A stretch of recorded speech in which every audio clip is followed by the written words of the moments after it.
हज़रत थानवी अलैहिर्रहमा ने एक हिकायत लिखी है कि एक बुढ़िया के पास एक बाज आकर के रुका।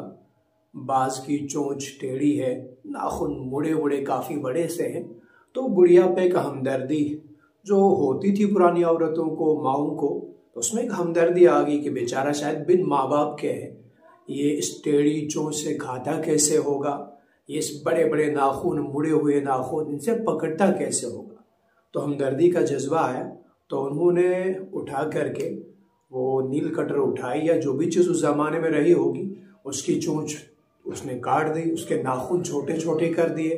तो इस तरह से वो हमदर्दी के चक्कर में उन्होंने बाज को बेसरोपा कर दिया और उसे माजूर बना दिया। यही हाल अब हम लोगों का दीन पर अमल करने का बनता जा रहा है।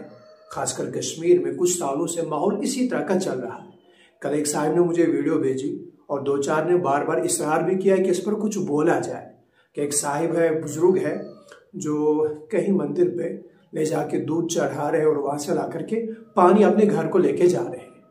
तो ये हम लोग जो गैरों की हमदर्दी में अब गैरों की हमदर्दी करें, समाजी मामलात में करें, माशी मामलात में करें, अब उन्हें मकान बना के दें, वही दूध जो आप वहाँ चढ़ा रहे हैं किसी गरीब को उन्हीं में से सही किसी को पीने के लिए दे दे, किसी के घर भेज दें। इसी तरह कोई बीमार है उसके इलाज की कोशिश करें, कोई और हाजत रवाई की ज़रूरत है वो आप करें।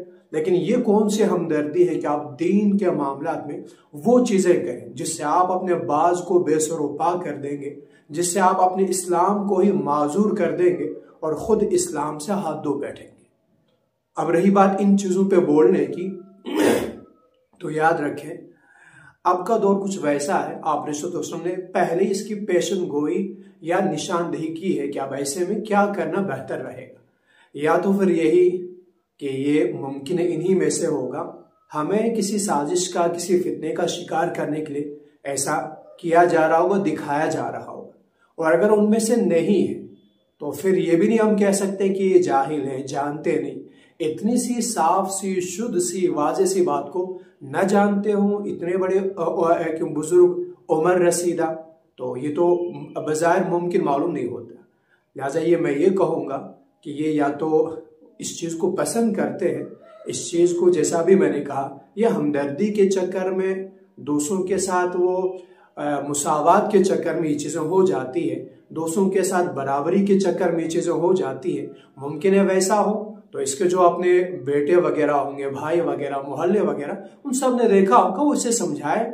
जाहिर सी बात है किसी एक मौके पर ऐसा नहीं हुआ होगा, उनके अल्फाज से तो ये लगता है कि उनका ये मामूल है, तो वो उनको समझा दें अगर इस तरह की कोई चीज़ है, वो ऐसा क्यों करते हैं, किस हमदर्दी में और किस जज्बे के तहत करते हैं। या फिर ये होगा कि सभी लोग इसके खिलाफ बोलें, या फिर आखिरी चीज़ वही है वदालिका अज़ाफुल ईमान, कि दिल से इसको बुरा जानिए। आज का दौर वैसा ही फितनों का दौर है।